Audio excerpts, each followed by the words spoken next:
आओ दोस्तों, आज हम सुनते हैं बड़ी मजेदार कहानी मेहनत की कमाई का सुख। पुराने समय की बात है। एक गांव में मंगू नाम का एक किसान रहता था। वह बड़ा मेहनती था। सुबह होते ही वह अपने बैलों को खेत में ले जाता और अपने काम में व्यस्त हो जाता। एक दिन जब वह अपने खेत में काम कर रहा था तो उस इलाके का राजा अपने घोड़े पर सवार होकर मंगू के खेत के पास से गुजरने लगा। वास्तव में राजा शिकार खेलने के लिए जंगल की तरफ जा रहा था।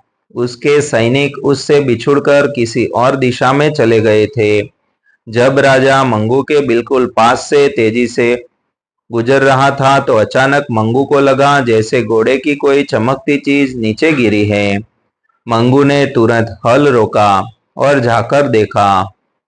यह राजा का हीरो का हार था जो उसके गले से टूटकर गिर गया था। महाराज महाराज, मंगू ने जोर से आवाजें कसी, लेकिन राजा दूर निकल चुका था। मंगू ने हार उठाया और अपने कुएं के पास एक वृक्ष पर बांध दिया। शाम को जब उसने अपना काम समाप्त किया तो उसने हार को टहनी से खोला और राजा के महलों में चला गया। क्या बात है? महल के दरवाजे पर खड़े एक द्वारपाल ने उससे पूछा। मुझे महाराज से मिलना है। मंगू बोला, अरे जा जा, महाराज तो तुम जैसे लोगों से मिलने के लिए ही बैठे हैं। जा, दफा हो जा। द्वारपाल गुस्से में बोला, भाई साहब, मेरी विनती तो सुनिए। मेरे पास महाराज की एक कीमती वस्तु है जो मैं उन्हें सौंपने आया हूँ। मंगू बोला। यह सुनते ही द्वारपाल ने बड़ी हैरानी से पूछा, क्या? कौन सी वस्तु? द्वारपाल को एकदम शक हुआ और पूछा, क्या तुम्हारे पास महाराज का हीरा जड़ा हार तो नहीं है? हाँ हाँ, मेरे पास वही हार है, किसान ने कहा। द्वारपाल बोला, अरे लाओ, जल्दी दिखाओ, कहाँ है? महाराज ने तो अपने सैनिकों को इसी हार की तलाश में इधर उधर भेजा है। महाराज बहुत परेशान हो रहे हैं, द्वारपाल ने कहा। द्वारपाल फौरन अंदर गया और राजा को सारी बात बता दी। जाओ, फटाफट उस किसान को मेरे पास लेकर आओ, राजा ने आदेश दिया। मैले कुचेले कपड़े पहने मंगू अंदर आया। हजूर, आपका हार। कल जब आप अपने घोड़े पर तेज रफ्तार से मेरे खेत के पास से गुजर रहे थे तो मैंने हल चलाते समय देखा कि आपकी कोई वस्तु गिरी है। पास जाकर देखा तो आपका यह हार था। ये लीजिए।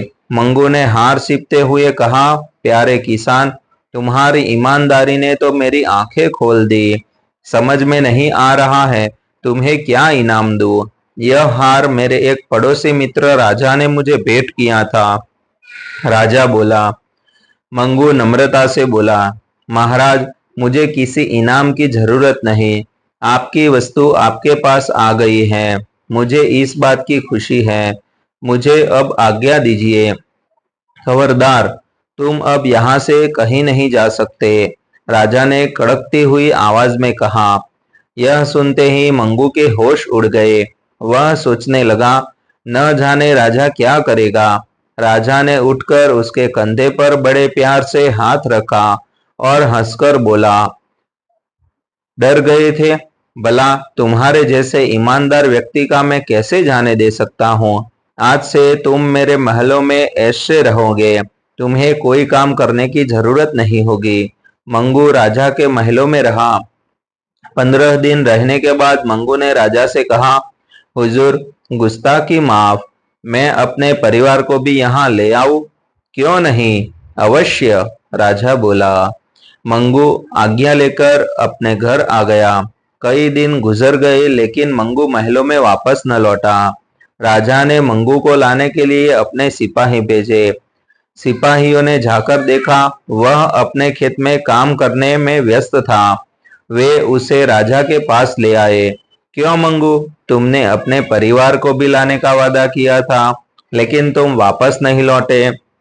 राजा ने बड़ी हैरानी से उससे पूछा। मंगू हाथ जोड़ता हुआ बोला, महाराज, मैं आपका एहसानमंद हूँ, लेकिन आपने मुझे अपने महलों में ठाठ बाट से बिना कोई काम करने के रहने का सुख दिया, लेकिन हुजूर, गुस्ताखी माफ। अपने खेत में काम करके खाने से मुझे जो सुख मिलता है वो यहाँ निठल्ला रहकर नहीं मिला। ऐसे तो मेरा शरीर कामचोर और नकारा हो जाएगा। इसलिए मुझे आप क्षमा करें। मंगू की यह बात सुनते ही राजा बोला, शाबाश मंगू, मुझे तुम पर गर्व है। तुम जैसे इंसान तो पूजा करने के योग्य है, लेकिन अब तुम्हें मेरा एक आदेश जरूर मानना पड़ेगा। क्या हुक्म है सरकार का? मंगू ने हाथ जोड़ते हुए पूछा। इस तोहफे को लेने से न मत करना, वरना मेरा दिल टूट जाएगा। यह कहते हुए राजा ने अपने हाथ में पहना एक बहुत कीमती कंगन उतारकर उसके हाथ में डाल दिया। मंगू खुशी खुशी विदा लेकर अपने घर वापस आ गया।